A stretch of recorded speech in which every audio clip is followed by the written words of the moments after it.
आपके साथ में एक स्थल को पढ़ना चाहेंगे। इफिसियों की किताब उसका 5वां अध्याय और उसका 15 से लेकर के और उसका 21 पद। यहाँ पे इस प्रकार से लिखा है, इसलिए सावधान रहो कि तुम कैसी चाल चलते हो, निर्बुद्धि मनुष्यों के सदृश नहीं वरन बुद्धिमानों के सदृश चलो। समय का पूरा पूरा उपयोग करो क्योंकि दिन बुरे हैं। इस कारण निर्बुद्धि ना हो, परंतु जान लो कि प्रभु की इच्छा क्या है। 18 पद, दाखरस पीकर मतवाले ना बनो क्योंकि इससे लुचपन होता है, परंतु आत्मा से परिपूर्ण होते जाओ और आपस में भजन स्तुति गान और आत्मिक गीत गाया करो और अपने अपने मन में प्रभु के लिए गाते तथा कीर्तन करते रहो।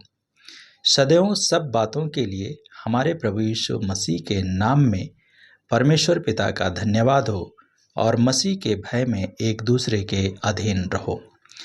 पवित्र आत्मा, ये वचन आपका है। हम आपका धन्यवाद करते हैं, आपका इस वचन के लिए प्रार्थना करते हैं। इस वचन के द्वारा आप हर एक जवान को छुएं और हर एक जवान के जीवन में आप अच्छा व्यवहार देकर उन्हें चलने में और प्रभु एक अच्छा मसीही बनने में आप उनकी सहायता कीजिए। धन्यवाद के साथ हम इस समय को आपके हाथ में देते हुए विनती को यीशु के नाम से मांगते हैं, आमीन आमीन। सो प्रभु का धन्यवाद हो आज का दिन के लिए। हम जवानों के साथ हैं और जवान हमारे साथ हैं और हम जवानों से ये अपेक्षा करते हैं कि वे परमेश्वर के मार्ग में चलते रहें और परमेश्वर की महिमा करने पाए। एक बार एक माँ ने एक व्यक्ति से बातचीत की और उसने अपने बेटे के बारे में बताया और उस बेटे ने हम सबसे बात करने के लिए फिर हमने समय को मांगा और उस बेटे को बुलाया और बुलाने के बाद में हम उससे बातचीत करने के लिए तैयार हुए और वो जब आया तो हमने उसको आदरपूर्वक उसको बैठने के लिए कहा कुर्सी पर और वो बैठ गया। और तब उसके बाद में हमने पूछा कि तुम्हारा कार्य कैसे चल रहा है, और उसने कहा बिल्कुल ठीक है। और तब उसके बाद में फिर इसके बाद में जब उसने कहा कि बिल्कुल ठीक है, एकदम ठीक है, और तब उसके बाद में हम पूछा कि आपका मसीही जीवन कैसे चल रहा है, और तब उसने कहा कि मसीही जीवन तो एकदम सही है, परफेक्ट है और अच्छा से चल रहा है। और तब उसके बाद में फिर उसके बाद में हमने दूसरा प्रश्न उससे कहा, लेकिन तुमको देखकर नहीं लगता कि तुम एकदम ठीक हो और तुम परेशान लग रहे हो, निराश लग रहे हो और हताशा में लग रहे हो और कुछ डिप्रेशन में भी लग रहे हो। तो इस प्रकार से तुम्हें देखने से ऐसा नहीं लगता है कि एकदम सब कुछ ठीक है। और तब उसने कहा नहीं नहीं, ऐसी बात नहीं है, मैं तो बिल्कुल ठीक हूँ। और तब उसके बाद में काफ़ी बातचीत करने के बाद में उससे फिर पूछा गया, हाँ इन दिनों उसने जब बातचीत ऐसी हो रही थी तो उसने कहा हाँ इन दिनों में हमारी जो है संगति जो है थोड़ा खराब हो गई है, अच्छे लोगों के साथ में हमारी संगति नहीं है और इसलिए काम पर भी मैं नहीं जाता हूँ। और उसके साथ साथ में उसने कहा लेकिन अब मैंने ठान लिया है कि ऐसे लड़कों के संग नहीं रहूँगा और जो मेरे जीवन के लिए हानिकारक है। तो इसके पश्चात में बातचीत करते हुए कुछ चीज़ों के ऊपर हमने संदेश को बांटा। तो उसमें ये संदेश है कि आज के युवक और युवतियों के लिए ये संदेश है। क्या संदेश है? नंबर 1, उन्हें सावधान रहने की आवश्यकता है। क्या करने की आवश्यकता है? सावधान रहने की आवश्यकता है। इसलिए इफिसियों की किताब जो हमने अभी पढ़ा था उसमें लिखा है 5 अध्याय का 15 पद में, इसलिए लिखा है वहाँ पे, इसलिए सावधान रहो कि तुम कैसी चाल चलते हो, निर्बुद्धि मनुष्यों के सदृश नहीं वरन बुद्धिमानों के सदृश चलो। प्रिय जवानों, आपको सावधानी बरतने की जरूरत है। इस उम्र में अक्सर जब हम लोग रोड में चलते हैं तो ट्रक पे लिखा रहता है या और किसी गाड़ी पे लिखा रहता है कि सावधानी हटी तो दुर्घटना घटी।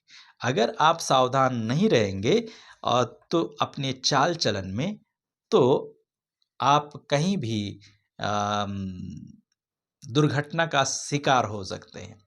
तो इसलिए दुर्घटना का शिकार ना हो, इसलिए हमें भी क्या करना चाहिए, तनिक भी सावधानी से दुर्घटना हो सकती है।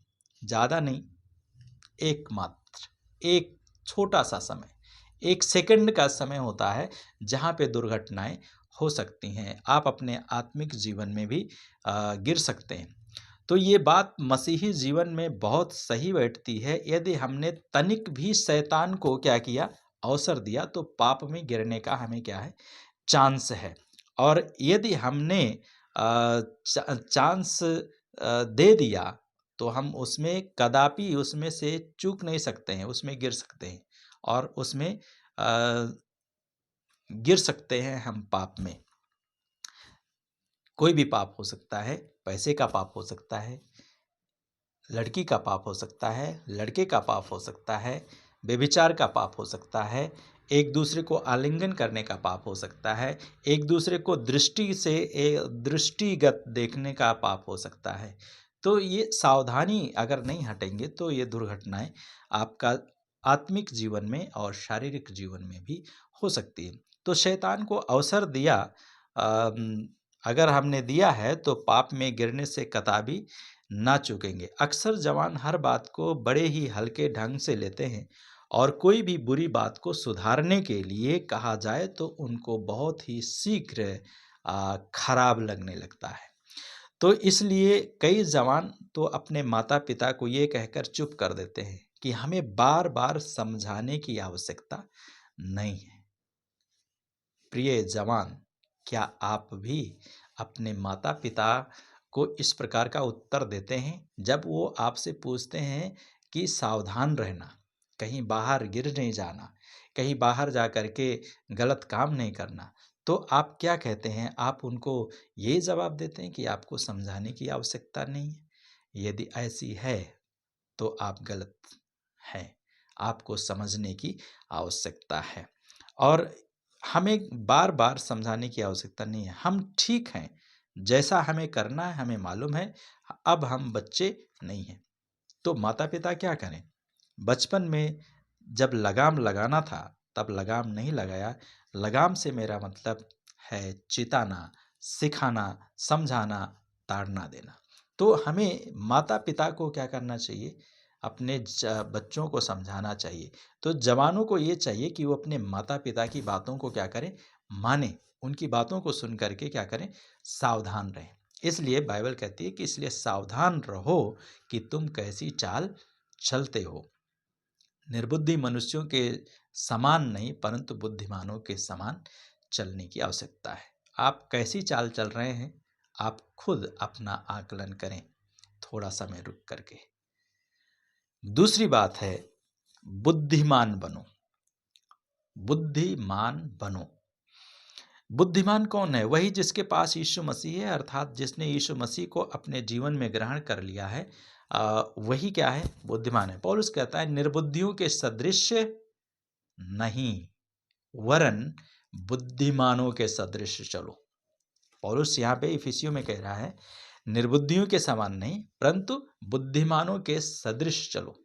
अब बुद्धिमानों के सदृश चलने के लिए आप क्या कर सकते हैं? हो सकता है आप जो जवान हैं, आपके पास अथाह सांसारिक बुद्धि हो, बहुत काफ़ी एजुकेटेड हो सकते हैं और बुद्धि हो सकता है, ज्ञान हो सकता है और उसका भंडार हो सकता है और आप हर वर्ष अच्छे अंकों से, उत्तम अंकों से उत्तीर्ण हो जाते हैं, अच्छे अंकों से पास भी हो जाते हैं, जिसके कारण आपके टीचर्स व माता-पिता क्या करते हैं?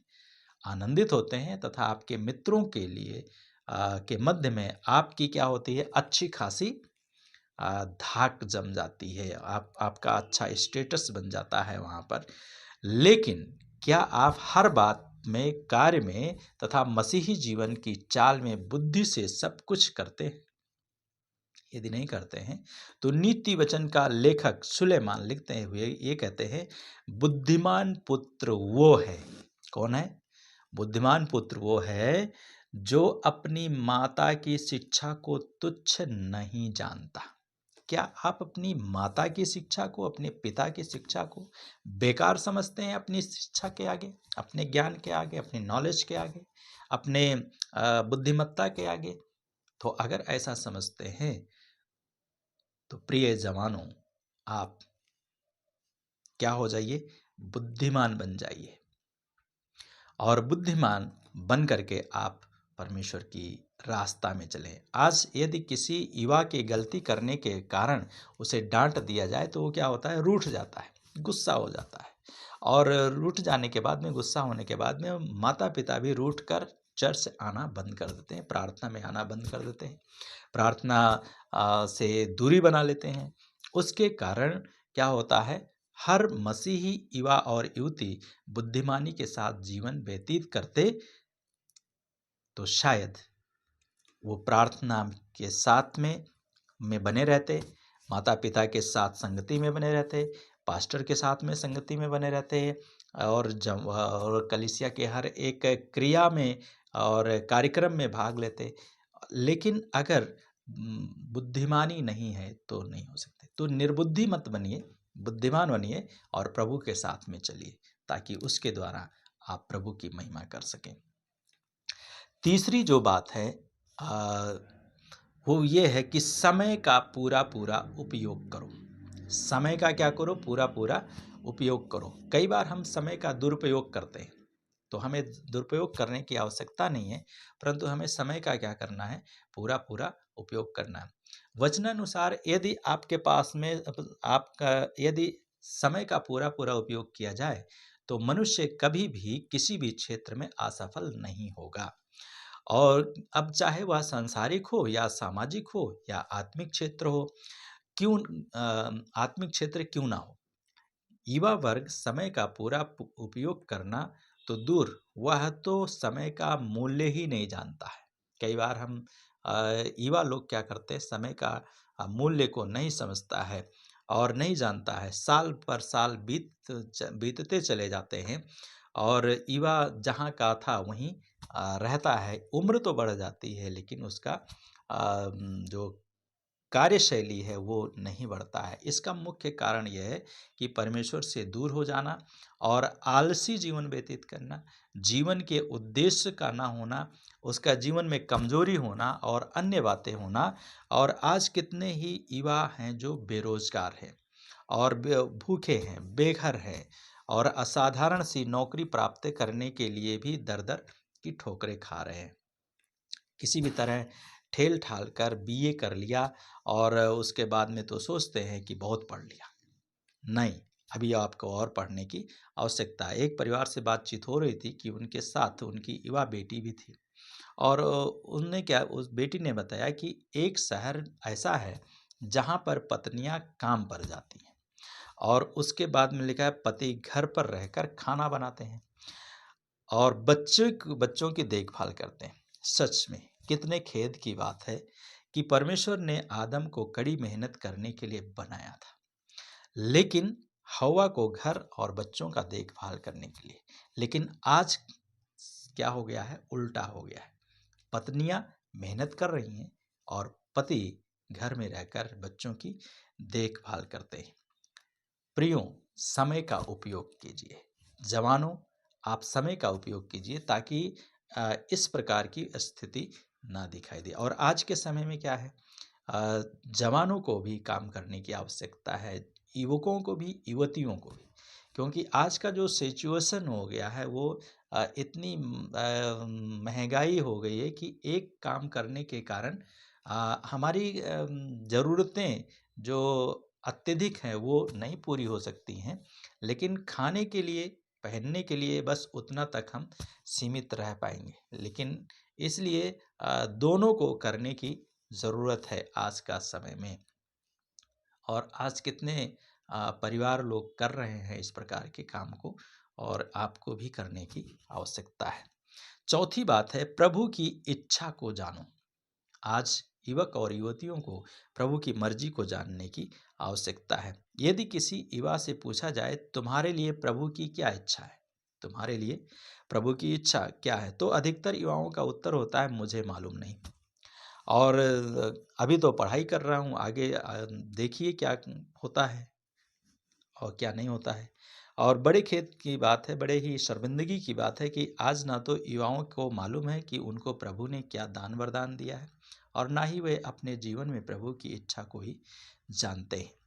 प्रभु की पवित्र इच्छा और योजना प्रत्येक के लिए है कि, और वो ये चाहता है कि उसकी इच्छा अनुसार सब कुछ किया जाए। अब चाहे पढ़ाई हो या ट्रेनिंग हो, या नौकरी हो या विवाह हो, यदि प्रत्येक युवक और युवती प्रभु की इच्छा को जानते हुए आगे बढ़ें, तो उन्हें कभी भी निराश होने की आवश्यकता नहीं पड़ेगी, परेशान होने की आवश्यकता नहीं पड़ेगी, व्यथित होने की आवश्यकता नहीं पड़ेगी। इसलिए हम यही आग्रह करते हैं कि जो हमारे जवान हैं, ये लोग क्या करें, प्रभु की इच्छा को जाने, प्रभु की मर्जी को जाने और उसकी मर्जी के अनुसार जीवन को व्यतीत करें। पांचवी बात है, आत्मा से परिपूर्ण होते जाओ। क्या करना है हमें? आत्मा से परिपूर्ण होने की आवश्यकता है। आत्मा से परिपूर्ण होते जाना कितना आनंददायक है और फलदायी जीवन होता है। और आजकल युवा वर्ग आत्मा से परिपूर्ण होने के स्थान पर गंदे विचार, गंदी बातें, हंसी ठट्ठा और अन्य बातों से परिपूर्ण होते हैं। यदि उनको चिताया या समझाया जाए तो बहुत बुरा लग जाता है या खराब लगता है उनको।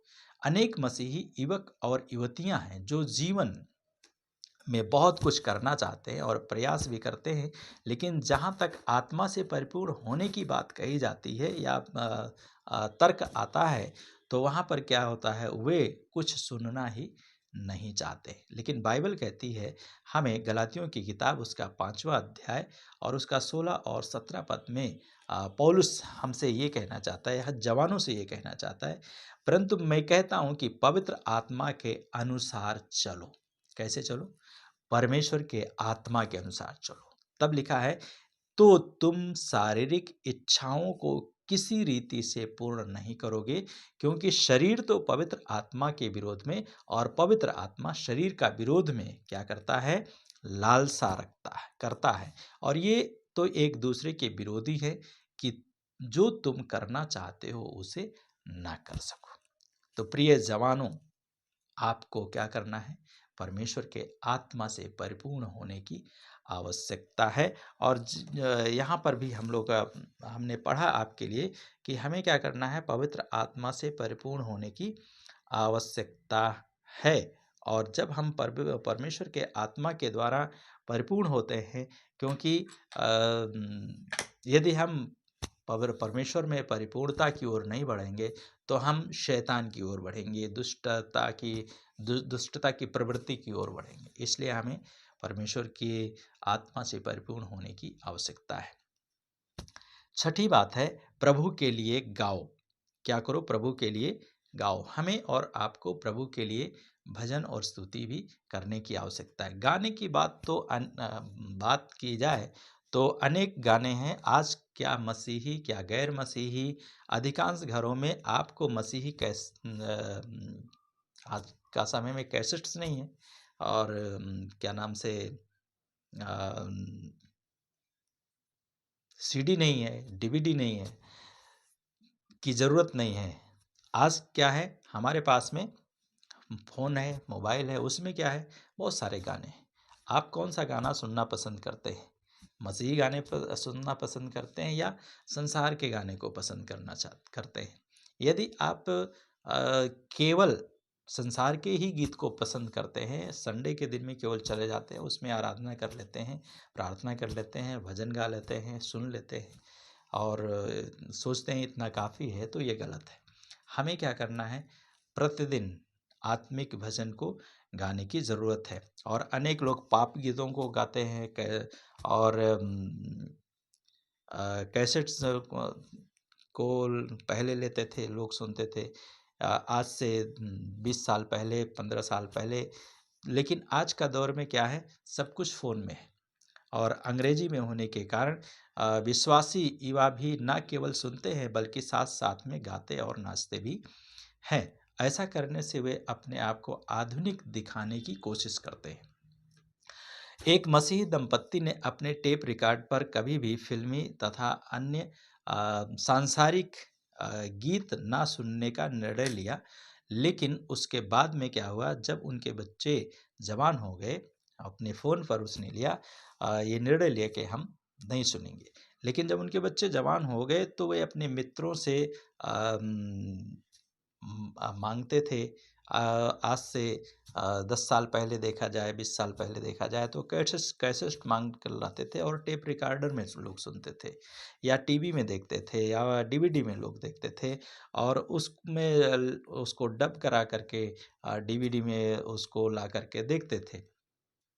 और वो सस्ता पड़ता था उनको देखने में, ₹10 का सीडी मिल जाता था, ₹10 का उसमें डबिंग का हो जाता था, ₹20 में पूरा आप जब चाहें तब आप उसको देख सकते थे। तो इस प्रकार के कार्य को करते करने से हमें क्या होना चाहिए, अपने आप को बचाए रखना चाहिए।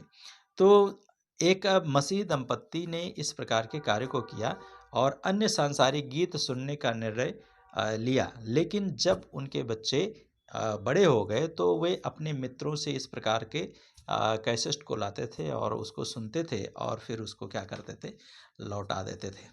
और उसके बाद में क्या करते थे, विश्वासी माता-पिता ने अपने बच्चों को बहुत समझाया लेकिन बच्चे एक कान से सुनते और दूसरे कान से क्या करते थे, निकाल देते थे और तंग आकर उन्होंने उस टेप को ही क्या किया बेच दिया या उससे कई बार आज का समय में भी क्या है लोग फ़ोन से क्या करते हैं, बहुत परेशान हो जाते हैं। तो माता-पिता क्या करते हैं कई बार फ़ोन को भी क्या करते हैं बेचना पड़ता है। कई बार न टीवी को भी रखना नहीं पड़ता है। क्यों? क्योंकि वो उसमें उसी में वे क्या हो जाते हैं, मशगूल हो जाते हैं।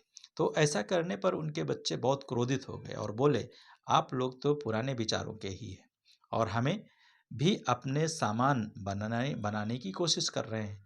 और आज बहुत से मसीही घरों का यही हाल है। यदि घर में किसी बात के लिए मना किया जाता है, तो वे बाहर से बहुत कुछ प्राप्त कर लेते हैं।